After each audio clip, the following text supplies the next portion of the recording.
Well, I did it. I made it all the way to Saigon from Hanoi, about 3,000 kilometers on the motorcycle.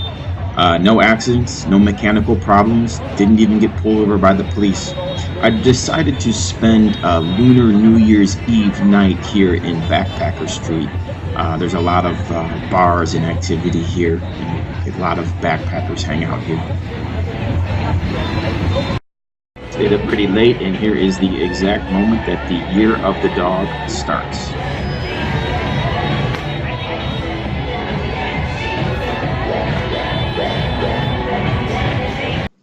Over the next few days, the streets of Saigon were very active with Lunar New Year's celebrations. It seemed just as active, or maybe even more, than what you might find in China.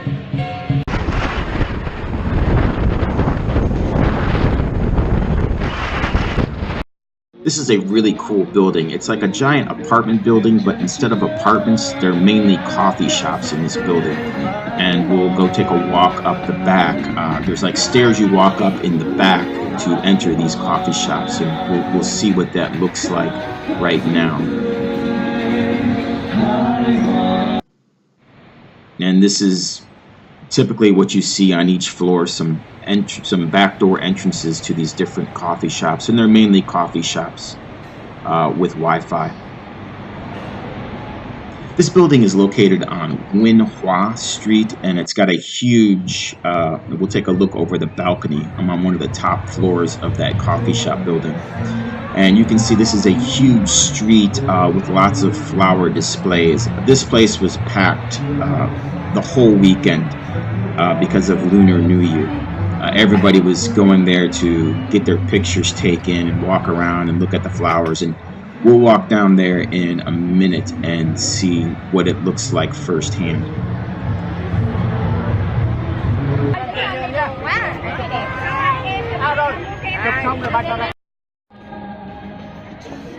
So it seemed like this was one of the more popular things to do, is to come to this street.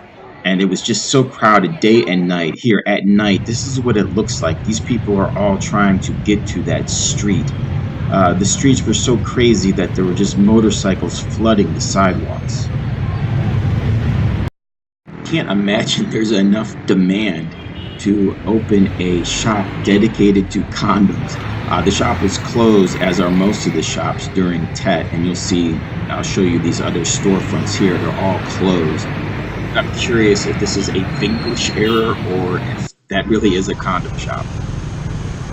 Well, like I said, I did it. This was one of the more incredible experiences in my life. I don't think hiking the Appalachian Trail for 6 months will ever be topped, but this probably ranks a solid number 2 in lifetime adventures for me. I would highly recommend it. In the beginning, I thought, oh, this is crazy. It's the traffic is too dangerous, and the roads are too crazy. But the more I got used to it, and the further south I got, the warmer weather, and the nicer roads, and the less crazy driving, it kept getting better and better and better until it just became an absolute joy. I absolutely loved this vacation, but I don't even want to call it a vacation. It's more like an adventure. So some quick statistics to share. Number of times it rained on me, 0. Number of accidents I was in, 0. Although I was in many, many close calls. A close call is almost an accident. Number of mechanical problems on the motorcycle, 0. Number of times I ran out of gas, 0. Everything pretty much went perfectly. I have no complaints. Number of days I spent camping in my tent on the beach, 0. Unfortunately, the beaches here are too polluted and oftentimes too windy to enjoy camping on the beach like I had wanted to. Driving without an international license or insurance, my biggest fear was getting pulled over at one of the many police checkpoints that I saw throughout Vietnam. I must have drove by 100 of them, and I got so lucky. I never got pulled over once.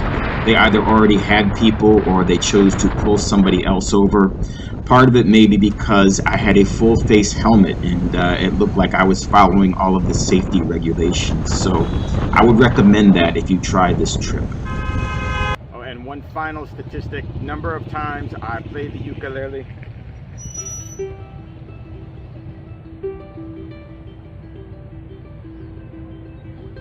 once, just now. Well, this will conclude my videos about this Vietnam adventure. Thank you for watching. I hope that you enjoyed them. I actually enjoyed making them. It was a great way to kill time in the mornings when there was nothing going on. So it was a lot of fun for me, as was this whole adventure. So thanks for watching, and as I leave you, let's take one last look at the crazy streets of Vietnam.